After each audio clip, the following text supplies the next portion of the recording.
Si tu aimes les jeux vidéo Dark Fantasy en open world, les zones pavillonnaires françaises ou encore la nostalgie de l'adolescence, tu vas alors adorer le travail de ces deux-là. Eux, c'est Caroline Poggi et Jonathan Vinel. Nés respectivement en 1990 et en 1988, ces deux réalisateurs français ont marqué leur empreinte dans le monde du cinéma avec une approche plutôt novatrice et audacieuse. Dès leur rencontre à l'université, Caroline et Jonathan se découvrent une passion commune pour le cinéma. Après avoir réalisé chacun de leur côté plusieurs courts-métrages, ils sortent ensemble en 2014, Tant qu'il nous reste des fusils à pompe. Ce court-métrage, qui dépeint la violence dans une zone pavillonnaire déserte, remportera un ours d'or. Le film est un véritable tour de force narratif et visuel, capturant l'essence d'une jeunesse désenchantée avec une intensité assez rare. J'ai trouvé ça courageux de mourir comme ça. Pour rien. Il s'appelait Sylvain. Caroline et Jonathan poursuivent leur collaboration avec en 2017 After School Knife Fight. Ce moyen métrage explore les thèmes de l'ennui et de la fin de l'adolescence.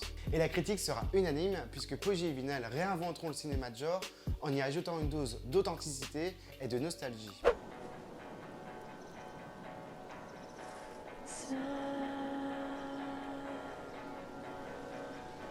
En 2019, ils réalisent leur premier long métrage qui s'appelle Jessica Forever. C'est un film de science-fiction assez poétique où des orphelins, poursuivis par des drones, vont créer une communauté soudée pour essayer de survivre ensemble dans un monde dystopique.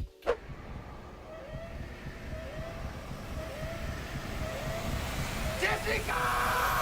Ce film, véritable ode à la résilience et à la solidarité, confirme le talent du duo et leur capacité à créer des univers riches et singuliers. 6 ans plus tard, ils reviennent avec leur deuxième long métrage It's the Night, actuellement au cinéma. Dans ce film, on suit Apo et Pablo, deux frères et sœurs fortement liés par un jeu vidéo qui s'appelle Dark Noon. Mais Pablo va rapidement s'éloigner de sa sœur et va faire la rencontre d'un jeune homme qui s'appelle Knight et il va l'embrigader dans son trafic illégal. Alors que le serveur du jeu vidéo va bientôt fermer, Pablo et Knight vont devoir faire face à des rivalités allant jusqu'à la tragédie. Dark Noon a toujours été là.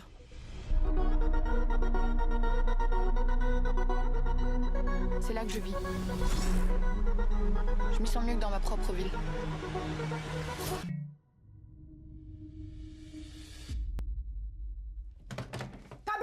Ce que j'aime dans un premier temps dans le travail de Caroline Poggi et Jonathan Vinel, c'est sa direction artistique.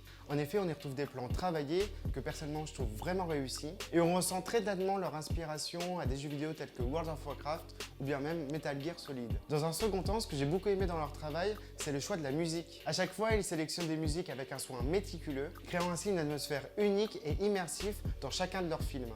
Dès leur première réalisation, ils ont puisé leur inspiration chez des artistes tels que Salem, ou bien encore Jonathan Lindauer 96, alias Younglin, dont les sonorités mélancoliques ajoutent une certaine profondeur au récit.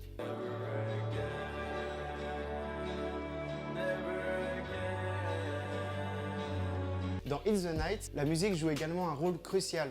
D'ailleurs, on retrouve dans le film un clin d'œil au collectif français Casual Gamers. Pour conclure, je dirais que Caroline Poggi et Jonathan Vinel réussissent à faire dans leur film un portrait fidèle d'une jeunesse un peu perdue et solitaire qui a grandi avec les jeux vidéo et la culture internet. Ils ont su apporter dans leur film une vision mêlant modernité et introspection, créant des œuvres à la fois déroutantes et émouvantes. En tout cas, moi personnellement, j'adore leur travail, je vous conseille vraiment de les suivre. Et si vous voulez en voir plus d'eux, la plateforme de streaming Mubi vient de publier un large panel de leurs courts-métrages que je vous recommande vraiment d'aller voir.